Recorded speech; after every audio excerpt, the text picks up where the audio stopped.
Volume था वो आपकी क्लास के वॉल्यूम से कोई कंपैरिजन नहीं रखता।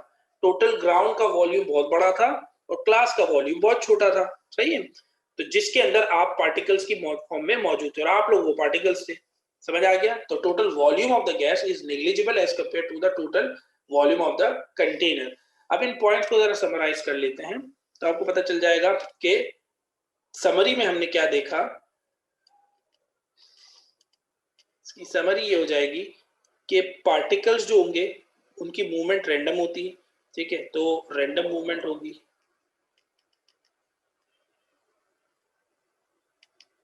रैंडम मूवमेंट होगी नंबर वन। कोलिजन जो होगी वो इलास्टिक होगी, पहले तो कोलिजन होगी, कोलिजन होगी फिर वो इलास्टिक होगी, ठीक है। नंबर थ्री, काइनेटिक एनर्जी जो होती है वो डायरेक्टली प्रोपोर्शनल हो जाती है टेम्परेचर के, ये बात पॉइंट भी हमने देख लिया, ठीक है। और तीसरा पॉइंट क्या था, वॉल्यूम इसका नेग्लिजिबल होगा, volume is negligible.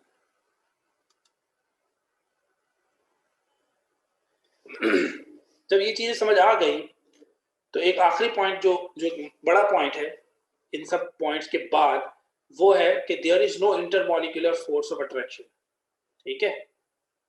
There is no intermolecular force of attraction between the particles या अमंग दी पार्टिकल्स। अब आप बोलोगे ऐसे कैसे पॉसिबल है, अगर एक पार्टिकल है तो दूसरे पार्टिकल के साथ तो इंटरमॉलिक्यूलर फोर्स तो होगी ना, बिल्कुल होगी भाई, बिल्कुल होगी। इसीलिए मैं कह रहा हूँ ये सब अजम्पशंस हैं, ठीक है। अब इनकी बेस पर हम एक कंक्लूजन निकालेंगे, तो वो कंक्लूजन क्या निकलेगा वो आगे पता चलेगा। ये सारे पोस्टुलेट से इसको याद रखना है आपको।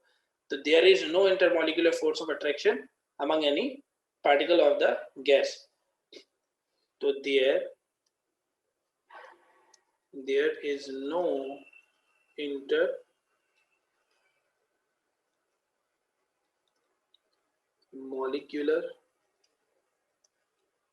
force of attraction among particles of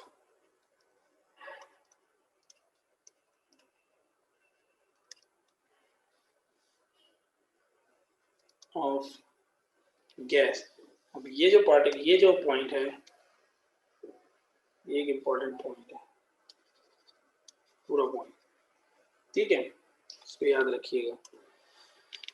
चलिए जी, अब इन सब को अगर मैं जमा कर दूं तो इसकी बेस पर गैसेस की दो टाइप्स बन जाती हैं। एक को कहा जाता है रियल गैस, एक को कहा जाता है आइडियल गैस, ठीक है। तो गैसेस के अंदर दो तरह की गैसेस होती हैं।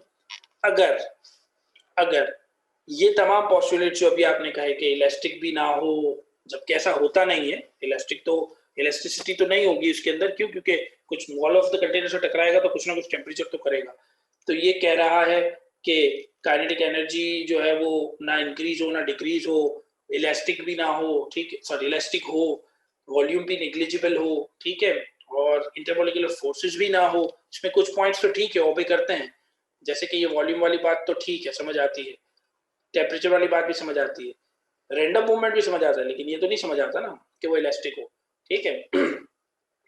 इसके अलावा दो, there is no intermolecular force, ऐसा हो नहीं सकता कि कोई भी पार्टिकल और उसके दरमियान फोर्स ऑफ अट्रैक्शन ही ना हो, वरना फिर पीछे हमने पूरा वेंडर वॉल फोर्सेस पढ़ के आए हैं कि हाइड्रोजन, उसकी एग्जांपल ही हमने हाइड्रोजन से दी थी, क्या हाइड्रोजन है दूसरे हाइड्रोजन के अंदर, तो उसके अंदर फोर्स ऑफ अट्रैक्शन तो होगी।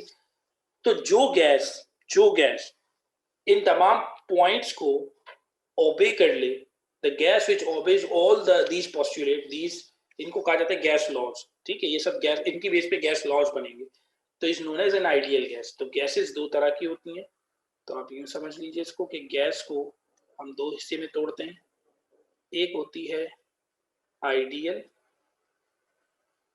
एक होती है नॉन आइडियल, जिसको कहा जाता है रियल। तो दुनिया में कोई भी गैस आइडियल नहीं है, ठीक है, दुनिया में कोई भी गैस आइडियल नहीं है। इसको तुम यूं समझो कि ये है मुसलमान, मुसलमान, ठीक है, ये है मुस्लिम्स।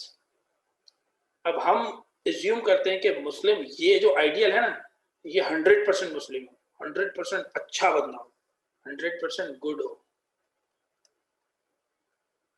और रियल तो 100% मतलब आइडियल कैसा हो कि भाई वो कभी भी गुनाह ना करे, कभी भी जो है वो झूठ ना बोले, कभी भी कोई ऐसी चीज ना करे